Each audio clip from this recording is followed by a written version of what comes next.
जय हिंद दोस्तों, स्वागत है आप सभी के इस सीरीज में जिसमें हम न्यूज़पेपर को 10 मिनट में कवर करते हैं। तो आज है 6 दिसंबर। तो चलिए आज के न्यूज़पेपर में क्या खास है आइए जानते हैं। तो यहाँ पर है एडिटोरियल पेज। इसमें अगर हम देखते हैं तो यहाँ पर मीज़ो इलेक्ट्रेट के बारे में पॉलिटिकल बात कही गई है जो एग्ज़ाम के लिए इम्पोर्टेंट नहीं है। यहाँ पर ये वाला आर्टिकल हम देखेंगे, ये वाला भी देखेंगे, ये वाला भी देखेंगे। देन ये वाला आर्टिकल हम नहीं देखने वाले हैं। देन उसके बाद अगर हम टेक्स्ट में बात करें तो दोनों ही काफ़ी इंपॉर्टेंट है। ये वाला भी हम देखेंगे, ये वाला भी हम देखेंगे। तो अब देखिए आज की इसमें मैप बेस्ड क्वेश्चन जो है, मतलब जो प्लेसेस इन न्यूज़ आती है, तो उसमें नाइजीरिया इंपॉर्टेंट है क्योंकि ड्रोन जो है गलती से वहाँ पर ड्रोन अटैक हो गया है, तो इसलिए नाइजीरिया इंपॉर्टेंट है। इसके आजू बाजू कंट्रीज कौन कौन सी है ये इंपॉर्टेंट है, तो देख लीजिए अच्छे तरीके से, नाइजीरिया को निहार लीजिए। मैप इन न्यूज़ में आपको इस पर क्वेश्चन आ सकता है। तो एम अकेडमी ऐप अगर आपने डाउनलोड नहीं किया है तो ज़रूर कीजिए। यहाँ पर आपको वेरियस कोर्सेज देखने को मिलते हैं जो आपको एग्जाम में काफ़ी फ़ायदा दिलाते हैं। जीएस 1, 2, 3, 4 सभी अवेलेबल है। हाईएस्ट क्वालिटी कंटेंट है, प्रीलिम्स और मेन दोनों ओरिएंटेड। तो डाउनलोड कीजिए एम अकेडमी ऐप और वीडियोज़ को एंजॉय कीजिए। तो पहला यहाँ पर आता है ऑनेस्ट रिकॉग्निंग। तो यहाँ पर है global climate target and current status. देखिए ग्लोबल क्लाइमेट टारगेट जो है उसको लिमिट करने की बात की जा रही है ना। मतलब क्या है, हमारा जो है 1.5 डिग्री सेल्सियस उससे कम यहाँ पर रहना चाहिए टेम्परेचर। लेकिन अभी जो आसार दिखाई दे रहे हैं वो यही है कि इससे ज़्यादा बढ़ सकते हैं। क्लब करंट ग्लोबल टेम्परेचर जो है already 1 degree Celsius mark cross हो चुका है। इसकी वजह से क्या है, सी लेवल राइज जो है वो हो रहा है। देन उसके बाद जो अलग अलग तरीके से क्लाइमेटिक कंडीशंस हमें देखने को मिल रही है, कहीं पर बाढ़ आ जाती है, कहीं पर साइक्लोन्स आ जाते हैं, कहीं पर सुनामी आ जाती है, कुछ भी हो जाता है। तो ये सारी चीज़ें हमें देखने को मिल रही है। तो बेसिकली दुबई में अभी COP28 जो है वो हुई थी, जिसके बारे में ऑलरेडी डिस्कशन किया हुआ था। तो यहाँ पर बेसिकली ये है कि इनसफिशिएंट इमिशन रिडक्शन प्लेज जो है वो किए जा रहे हैं। मतलब ग्लोबल प्लेज जो है वो लिया जा रहा है कि इमिशंस को हम कट करेंगे, लेकिन फिर भी वो इनसफिशिएंट है। ये जो प्लेज लिए जा रहे हैं, ये जो ओथ ली जा रही है, ये सफिशिएंट नहीं है कि हम यहाँ पर ग्लोबल जो क्लाइमेटिक कंडीशंस हो रही है उसको कम कर सके, या फिर जो 1.5 डिग्री सेल्सियस है उसको यहाँ पर रोक सके। ये जो टारगेट्स है वो यहाँ पर समझ लीजिए बेसिकली रिन्यूएबल एनर्जी जो है वो हमें बढ़ानी चाहिए, है ना। तो रिन्यूएबल एनर्जी बढ़ाएंगे तो अपने आप जो फॉसिल फ्यूल है उसको हम कट कर पाएंगे। लेकिन जिस तरीके से वो बढ़ना चाहिए वो यहाँ पर नहीं बढ़ पा रहा है। जिस तरीके से हमें रिन्यूएबल एनर्जी की तरफ आगे बढ़ना है वो यहाँ पर नहीं हो पा रहा है। देन उसके यहाँ पर न्यू दिल्ली लीडर्स डिक्लेरेशन जो है G20 समिट का बेसिकली सितंबर में एम्फेसिस करता है कि यहाँ पर need of triple renewable energy capacity gaining initial support, है ना। यहाँ पर ज़रूरत तो है, उसी के साथ साथ सपोर्ट जो है उसकी भी ज़रूरत है। और जो डेवलप कंट्रीज़ है वो यहाँ पर हेल्प करने की कोशिश नहीं कर रहे हैं। 118 कंट्रीज़ जो उन्होंने ऑलरेडी एंडोर्स कर दिया है प्लेज को। सिग्निफिकेंट नेशन जैसे कि इंडिया, चाइना, उन्होंने यहाँ पर एब्सटेंड किया है साइनिंग से, है ना, कि भाई हम यहाँ पर साइन नहीं करना चाहते, क्योंकि जो डेवलप कंट्रीज है वो तो डेवलप हो चुकी है ये सारी चीज़ें कर करके, और हम पे यहाँ पर बोझ डाल के कि तुमको ये करना है, वो करना है, ये इमिशन नहीं कर सकते, वो इमिशन नहीं कर सकते। ये सबसे क्या करेंगे कि यहाँ पर जो जीडीपी अभी ग्रोथ पर आई है उसको यहाँ पर कम करना शुरू कर देंगे। इंडिया डिस्पाइट पोजिशनिंग इसे as a champion for renewable energy यहाँ पर काफ़ी डिलेमा फेस कर रहा है regarding phase out of coal power, है ना। इंडिया जो है वो ग्लोबल सिनारियो में बहुत ज़्यादा बोलता है कि हम यहाँ पर रिन्यूएबल एनर्जी की तरफ बढ़ेंगे, रिन्यूएबल एनर्जी के लिए हम ये सब कुछ करेंगे। लेकिन स्टिल यहाँ पर इंडिया जो है वो यहाँ पर घबरा रहा है जो कोल है उसके फेज आउट के टारगेट्स के लिए।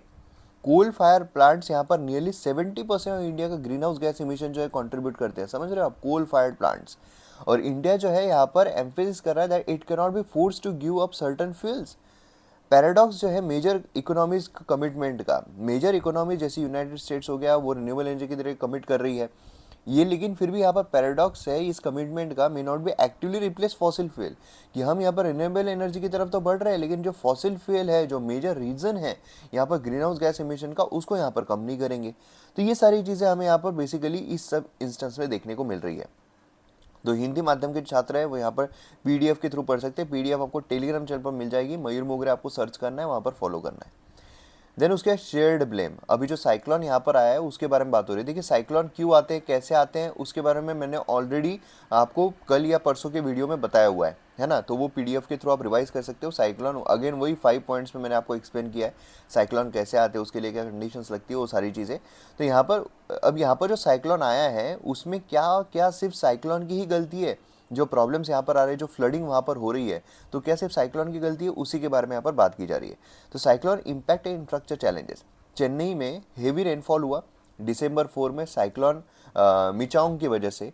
जो कि इंटेंसिफाई हुआ सुपर साइक्लोनिक स्टॉर्म में। और ये भी एक बहुत बड़ा अपवाद है, क्योंकि जो अभी का टाइम पीरियड चल रहा है, ये टाइम पीरियड में सुपर साइक्लोन नहीं फॉर्म होते हैं, नॉर्मल साइक्लोन फॉर्म होते हैं।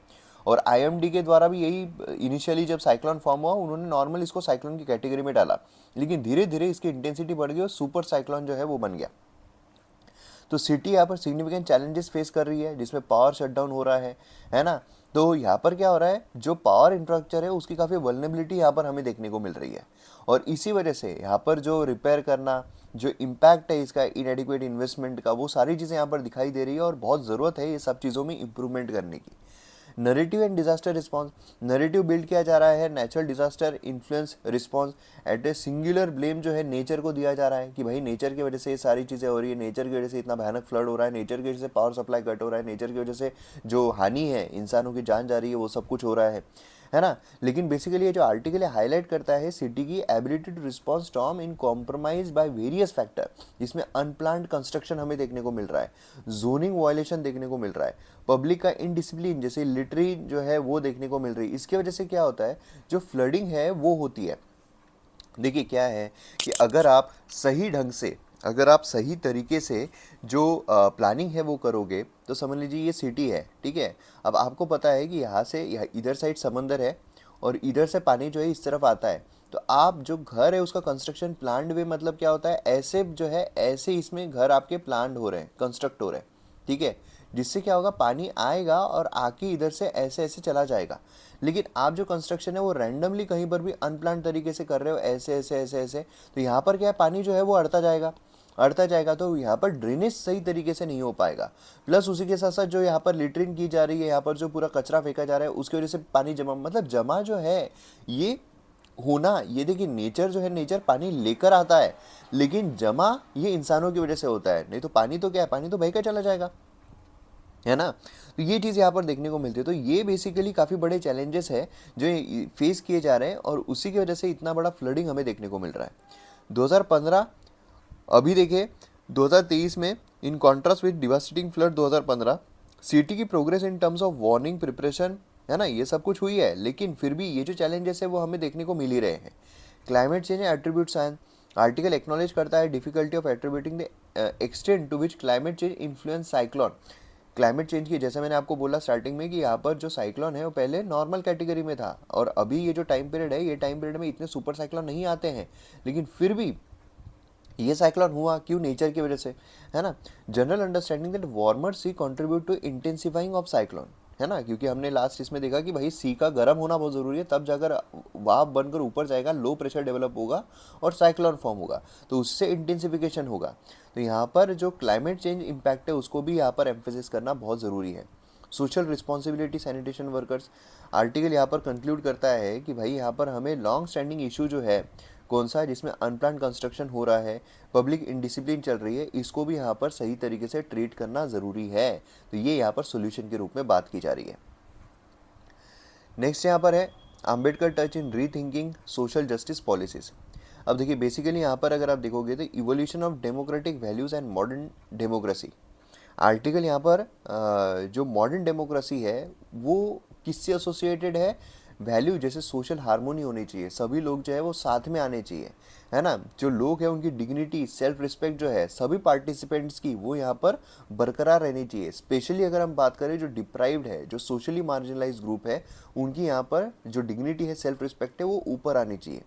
डेमोक्रेटिक इंस्टीट्यूशन जो है उनको मैंडेट किया जाता है कि वो सभी पार्टिसिपेशन जो है वो सही तरीके से रखे, जितने भी ग्रुप्स है पॉलिटिकल अफेयर में, जहाँ जहाँ पर मतलब एक इगैलिटेरियन टूल रखे, जो सब कुछ समान हो, इक्वलिटी यहाँ पर बरकरार रहे, है ना। लेकिन अभी भी अगर आप देखोगे सोशली ऑप्रेस ग्रुप जो है इंडिया में, वो अभी भी चैलेंजेस फेस कर रहे हैं कि मॉडर्न डेमोक्रेसी का आइडिया जो यहाँ पर दिया हुआ है, लेकिन फिर भी आर्टिकल यहाँ पर बोल रहा है कि न्यू लिबरल इकोनॉमी जो है डेवलपमेंट इंडिया में, वो यहाँ पर कन्वेंशनल सपोर्ट जो है, जो मार्जिनलाइज ग्रुप को मिलनी चाहिए, जैसे दलित हो गए, आदिवासी हो गए, वो यहाँ पर उनको नहीं मिल पा रहा है। डोमिनेंस जो है सोशल इलाइट्स का वेरियस पीयर्स में, वो यहाँ पर हाईलाइट किया जा रहा है कि भाई यहाँ पर अभी भी एट प्रेजेंट सिचुएशन क्या है, ये सिचुएशन ये सोशल इलाइट्स जो है वो अभी भी यहाँ पर अपनी पावरफुल वाली भूमिका निभा रहे हैं, क्योंकि वो प्रिविलेज्ड है, पावरफुल है ग्रुप में। अब यहाँ पर B R Ambedkar principle on social justice अगर हम देखते हैं तो यहाँ पर जो सोशल जस्टिस है उसमें क्या है, दलित आदिवासी जो है वो सोशो इकोनॉमिक कॉन्टेक्स्ट में अगर देखा जाए तो उनको भी यहाँ पर इंक्लूजन मिलना चाहिए, इंक्लूसिव इकोनॉमी में उनका भी सहभाग रहना चाहिए, पॉलिटिकल स्पीयर में उनका भी सहभाग रहना चाहिए, है ना। तो यहाँ पर एथिकल करेक्टिव मेजर जो है वो लिए जाने चाहिए, democratic representative and responsible towards diverse population. अब यहाँ पर critic of new liberal market economy, article जो है क्रिटिक है न्यू लिबरल मार्केट इकोनॉमी का, जहाँ पर डिस्क्राइब करता है as a alien to ethical values and celebrating exclusive control by corporate bodies, जहाँ पर मतलब समझ लीजिए जहाँ पर सब कुछ खुला है, जहाँ पर सब कुछ कॉर्पोरेट के हाथ में दिया हुआ है ना। तो ये यहाँ पर क्या किया जा रहा है, यहाँ पर ये क्रिटिसाइज किया जा रहा है, अक्यूज़ किया जा रहा है कि भाई यहाँ पर क्या हो रहा है, यहाँ पर जो दलित्स है, जो आदिवासी है, उनकी जो डिमांड्स है उनको निगलेक्ट किया जाता है, क्रॉनिक कैपिटलिज्म जो है वो यहाँ पर बढ़ जाता है। तो उसकी वजह से क्या होता है, उसकी वजह से राजा का बेटा राजा बनेगा, उसी तरीके की चीज़ें चलती है। Need for reform market economy highlight की जा रही है कि भाई यहाँ पर हमें बहुत ज़्यादा ज़रूरत है कि मार्केट इकोनॉमी को रिफॉर्म करना है, सोशली मार्जिनलाइज ग्रुप जो है उनको इंटीग्रेट करना है, साथ में लेकर चलना है ना। आर्टिकल जो है यहाँ पर बोल रहा है कि सोशल जस्टिस एक्सपांड करने चाहिए प्राइवेट इकोनॉमी में भी, जहाँ पर जो क्लासेस है उनको भी, मतलब जो डिप्राइव्ड क्लासेस है उनको भी इसमें शामिल किया जा सके। तो इंटीग्रेशन की यहाँ पर बात की जा रही है बेसिकली सोशल स्फीयर में। नेक्स्ट यहाँ पर है journey toward plastic free world, plastic free world की यहाँ पर बात की जाए, international negotiation on plastic pollution. देखिए इंटर गवर्नमेंटल निगोशिएशन कमेटी जो है आईएनसी, ये इंडियन नेशनल कांग्रेस नहीं है, ठीक है, इंटर गवर्नमेंटल निगोशिएटिंग कमेटी है जो ऑपरेट कर रही है under United Nation environment programme. उन्होंने कन्वीट किया third round of negotiation in Nairobi, जिससे कि ग्लोबल बाइंडिंग ट्रीटी की जा सके प्लास्टिक पोल्यूशन 2025 तक एंड करने के लिए। तो इन सभी चीज़ों के बारे में आपको पता रहना चाहिए, ठीक है, कमेटी के बारे में पता रहना चाहिए, ये प्रोग्राम के बारे में पता रहना चाहिए, और ये थर्ड राउंड है, कहाँ हुआ था, नैरोबी, प्रेसेस इन न्यूज़, ये आपको पता रहना चाहिए, ठीक है, ये होमवर्क है। Zero draft core obligation, committee ने डिस्कस किया जीरो ड्राफ्ट डॉक्यूमेंट, जहाँ पर कोर ऑब्लिगेशंस यहाँ पर रहने चाहिए, कंप्लीट मेजर्स, कंट्रोल मेजर्स यहाँ पर रहने चाहिए, और इनिशियल ड्राफ्ट में स्ट्रॉन्ग प्रोविजंस लिए गए हैं जहाँ पर पूरी तरीके से जो प्लास्टिक पोल्यूशन है उसको ख़त्म किया जा सके, क्योंकि प्लास्टिक की वजह से आप सभी को पता है कितनी प्रॉब्लम्स होती है मरीन लाइफ में भी, और बाकी हमारे जो पेट में वो सब कुछ जाता है, जिससे कि हमारी भी लाइफ जो है वो कम होती जा रही है। Divergent view on treaties objective, member state जो है डिबेट कर रहे हैं ऑब्जेक्टिव ऑफ द ट्रीटी, जिसमें Saudi Arabia, Russia, China, Iran और कुछ गल्फ कोऑपरेशन जो है काउंसिल मेंबर्स भी है, जहाँ पर वो ट्रीटी की गोल जो है वो देख रहे हैं। Controversies plastic production and reduction primary polymer production emerge मतलब कंट्रोवर्सी यहाँ पर हो रही है। इंडस्ट्री का इन्फ्लुएंस काफ़ी एविडेंट है ना, क्योंकि वो तो चाह रहे हैं, क्योंकि काफ़ी सारी चीज़ें जो है प्लास्टिक से ही यहाँ पर बनती है। फाइनेंस में, ट्रेड में, रूल ऑफ प्रोसीजर, ये सारी चीज़ों में यहाँ पर निगोशिएशन चेंजेस जो है वो करने पड़ेंगे। तो बेसिकली इंपॉर्टेंट क्या है, प्लास्टिक फ्री बनाना, ये एक इंपॉर्टेंट चीज़ है एग्जाम पर्सपेक्टिव से। दूसरा यहाँ पर कहाँ पर हो रहा है ये इंपॉर्टेंट है। इंटर गवर्नमेंटल निगोशिएटिंग कमेटी जो है इसके बारे में जानना इंपॉर्टेंट है, जो आपको होमवर्क है, आपको इसके बारे में पढ़ना है। देन उसके यूनाइटेड नेशन एनवायरमेंट प्रोग्राम, अभी वीडियो खत्म हुए बराबर, इसके बारे में आप देखिए। एंड नैरोबी जो है ये कौन कौन सी कंट्रीज़ को बॉर्डर करता है ये देखिए, ठीक है। अब यहाँ पर ग्लोबल पोजीशनिंग सिस्टम कैसे काम करती है, जीपीएस कैसे काम करता है, उसके बारे में यहाँ पर बात की गई है। तो जीपीएस ग्लोबल पोजीशनिंग सिस्टम ये सैटेलाइट बेस्ड नेविगेशन सिस्टम है जो यूएस डिपार्टमेंट ऑफ डिफेंस 1973 में किया गया था। 24 सैटेलाइट्स एंड 6 ऑर्बिट्स, ठीक है। और उसी के साथ साथ जीपीएस प्रोग्राम जो है इसमें 3 सेगमेंट्स होते हैं, space, satellite, control, ground station end user application across various sector. GPS की फंक्शनलिटी अगर हम देखते हैं तो कंटिन्यूस ब्रॉडकास्ट रेडियो सिग्नल जो है, जिसमें locations, operating status, emission time, ये सब कुछ हमें देखने को मिलता है। एंड इसी के साथ साथ हम 3 डायमेंशनल स्पेस एंड टाइम में भी जा सकते हैं, सेक्टर जैसे agriculture, construction, telecommunication, military operation, extensively यहाँ पर जीपीएस जो उसका यूज़ करते हैं। GPS satellite orbit and control segment, यहाँ पर सब कुछ मॉनिटर होता रहता है ना, परफॉर्मेंस, ट्रांसमिटिंग, सब कुछ यहाँ पर परफॉर्मेंस मतलब देखा जाता है। Atomic clock and time keeping, यहाँ पर एक्यूरेट जीपीएस फंक्शनिंग को देखा जाए, इसलिए हर एक सैटेलाइट जो है वो एटॉमिक क्लॉक से इक्विप्ड होता है, जो कि सिंक्रोनाइज होती है 10 नैनो सेकेंड्स ऑफ ईच, मतलब हर एक जो है 10 नैनो सेकेंड से यहाँ पर सिंक्रोनाइज होती है, ठीक है, जिससे जो ट्रैवल टाइम है वो एक्यूरेटली यहाँ पर देखा जा सके। तो कौन सी होती है यहाँ पर एटॉमिक क्लॉक, मतलब जीपीएस में कौन सा होता है, एटॉमिक क्लॉक जो है वो बनाई हुई होती है, तो ये ध्यान में रखना। देन यहाँ पर GNSS beside GPS other countries operate GNSS, जिसमें रशिया का ग्लोनास है, गैले यूरोपियन यूनियन, यहाँ पर चाइना का, ये नाविक इंडिया का है। तो ये आपको मैच द पेयर में आ सकता है कौन कौन सी कंट्रीज़ क्या क्या यहाँ पर यूज़ करती है, तो ये काफ़ी इंपॉर्टेंट है। ठीक है, तो इस तरीके से हमें आज का न्यूज़पेपर देखने को मिल रहा है। बाकी जो न्यूज़ है उसमें साइक्लोन के ही बारे में पूरा पूरा भरा हुआ था, देन उसके इलेक्शंस के बारे में पूरा भरा हुआ था, तो यही सारी चीज़ें हमें देखने को मिल रही थी। और एक सरोगेसी के बारे में एक आर्टिकल था, तो सरोगेसी के बारे में आप ज़रूर पढ़ लीजिएगा, नहीं तो आने वाले इसमें हम उसको कवर कर ही लेंगे। तो मिलते हैं अगले वीडियो में। जय हिंद।